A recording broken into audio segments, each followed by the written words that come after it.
या देवी सर्वभूतेषु माँ ब्रह्मचारिणी रूपेण संस्थिता नमस्तस्यै नमस्तस्यै नमस्तस्यै नमो नमः।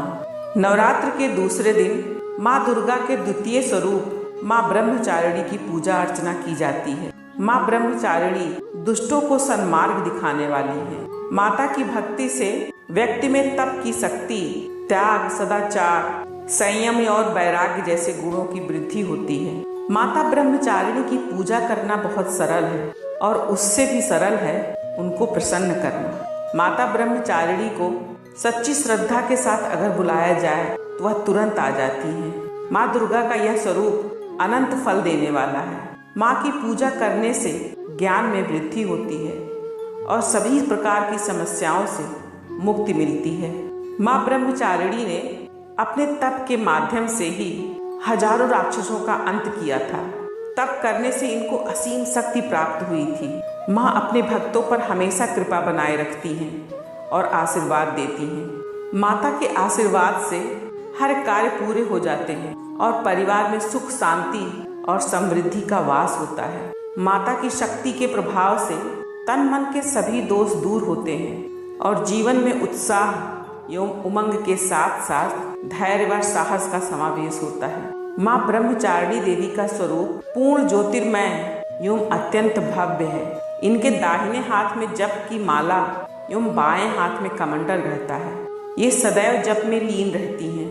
अपने पूर्व जन्म में जब ये हिमालय के घर में पुत्री के रूप में उत्पन्न हुई थी, तब नारद के उपदेश से इन्होंने भगवान शंकर जी को अपने पति के रूप में प्राप्त करने के लिए अत्यंत कठिन तपस्या की थी।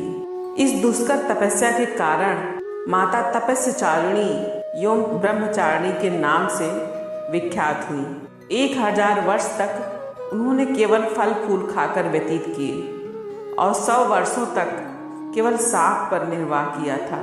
कुछ दिनों तक कठिन उपवास करते हुए देवी ने खुले आकाश के नीचे वर्षा और धूप के भयानक कष्ट को सहा।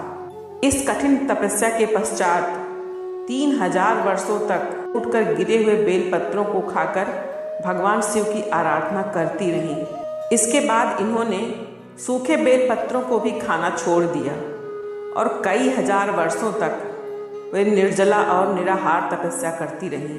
पत्तों को भी खाना छोड़ देने के कारण इनका नाम अपर्णा भी पड़ गया। कई हजार वर्षों तक कठिन तपस्या के कारण माता ब्रह्मचारिणी देवी का शरीर एकदम क्षीण हो उठा।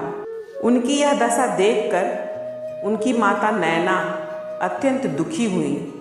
उन्होंने उन्हें इस कठिन तपस्या से विरक्त करने के लिए आवाज दी, उमा। तब से देवी ब्रह्मचारिणी का नाम उमा भी पड़ गया।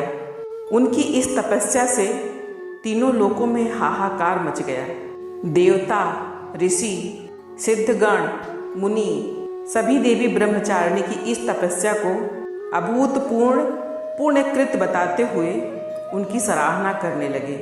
अंत में पितामह ब्रह्मा जी ने आकाशवाणी के द्वारा उन्हें संबोधित करते हुए प्रसन्न स्वर में कहा, हे देवी, आज तक किसी ने भी ऐसी कठोर तपस्या नहीं की है जैसी कि तुमने की है।